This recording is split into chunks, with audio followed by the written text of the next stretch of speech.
Karşıların tanıdığım O'zbekiston Cumhuriyeti'nden davlatdagi tadbirkorlarga shug'ul o'tmoqda. Buning asosiy maqsadi har hafta bo'layotgan yangi yillardan xabarlar bo'lish maqsadida o'tkaziladi.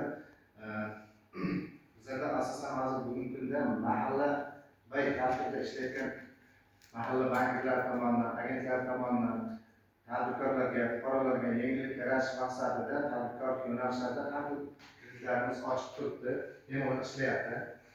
Endi bu degani nima degani? Kreditlar olish oson, lekin uni to'lashda muammo bo'lmasligi uchun har bitta kredit oluvchi o'sha kreditni nima maqsadda olayotganligini tushunib, to'g'ri yo'nalishda o'ylab, reja maqsadini qilib, keyin olish kerak. Sababi, chunki ertaga muammoga aylanib ketishi mumkin. Agar u narsa ertaga vaqtda to'lamasangiz, bundan keyin onlayn sudga chiqib ketish holati bo'ladi.